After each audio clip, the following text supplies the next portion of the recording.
All right, guys, problem with the Ryker. Some of you guys might have this problem. 3 bikes I know 4 bikes I know that had this problem. You might have this problem.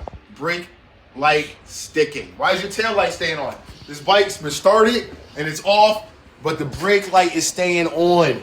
What's going on with that, guys? So let me tell you what the reason is. Check this out. It's off.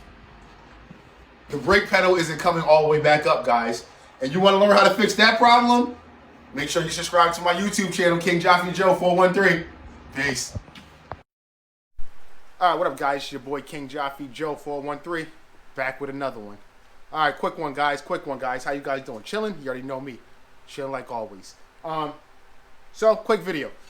Some of y'all might have had this problem. Some of y'all might not have it. You know what I'm saying? This bike did have it, but it don't have it no more for some reason. But it might come back. But you hit your brakes, and then you let go of your brakes, and your brake lights stay on. You know what I'm saying? You let go of your brakes, and your brake lights stay on. Your bike turns off, and your brakes lights stay on. And you're like, what the hell is going on?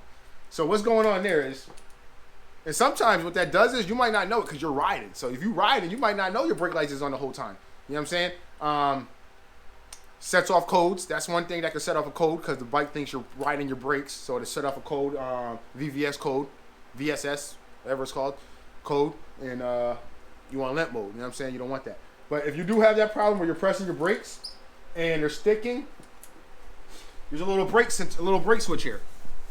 So this little brake switch here, it has a nut on top and a nut on bottom, right? So the brake switch, when you push the brake pedal, there's a spring on here. If you look right here, you might be able to see it through there. Right here, there's a spring. Well, I'm saying if you keep your head up there, right there, there's a spring. So that spring is pulling on the brake switch. So when you press the brakes, it pulls down on the brake switch. So when you let go of the brakes, they're not going all the way back up or up as much as it used to go. It could be wear that's making it happen. But what happens is you need to adjust that brake switch. So it has this nut that's on the top. It has one on the bottom as well. You can use an adjustable wrench. You're going to want to use 2 of them. You're going to go one from the top, one from the bottom. And you're going to want to loosen that up. And when you loosen that up, you're going to go slowly. You're going to maybe loosen it up 1 turn on the top because you want this brake switch to go down more. So when you let it go, it doesn't have so far to travel to go up. Yeah, right. So you want the switch to go down more. So the top one, you're going to loosen maybe like a quarter, not even a quarter of a turn. Yeah, probably quarter of a turn. You loosen this up a quarter of a turn. That's going to make this go down just a little bit.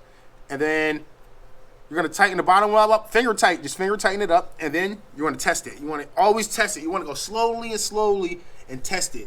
Because if you go a little too far, your brakes are not going to come on. When you press the brakes won't come on at all if you go too far down because it's not going to be pulling it far enough. So you want to go very slowly, quarter turn, test it. If it's sticking still, a quarter turn. If it's sticking still, quarter turn. You know what I'm saying? Only on this top nut, and then it's going to go down. If you go too far and you're hitting the brakes and it's not coming on at all, or you have to press it super hard for it to come on, you want to be able to press it lightly. So as soon as your brake, you don't want to hit your brake to engage it. Brakes basically work. So like the switch works before the brakes come on. So you basically tap it a little bit so it's ready for the brakes to be applied. That's when the light should come on. So if you go too far and you go like this, just that little bit, and it doesn't come on, and you got to really crank down on it, you went too far. All right? Because that's how you prepare to stop. You might not notice it, but you rest your foot on the brake a little bit, and then you press it. So that's what you want to make sure it's right. Safety first, guys. Make sure your brake is coming on at the right point. After you get it to where you need it to be, what you got to do is tighten them back up. Tighten the bottom one up. You want to tighten the bottom one up. You're going to leave the top one where it is and tighten the bottom one up, and you should be good. Take it out for a ride, test drive, and see what you get. But so I can tell you guys, I was going to show you how to do it on this bike, but I don't know if we just changed the brakes. That's the reason why it's not doing it no more. Or I don't know. It might start doing it. You know what I'm saying? He might hit me up in a couple of days once he gets his bike back, or a couple of days after me pressing the brake, because it's been here for a while. It's going to be here for a little while longer. It might start doing it again. I might adjust it. But so a little tip for you guys. All right, guys? So stay tuned for the next video. Peace.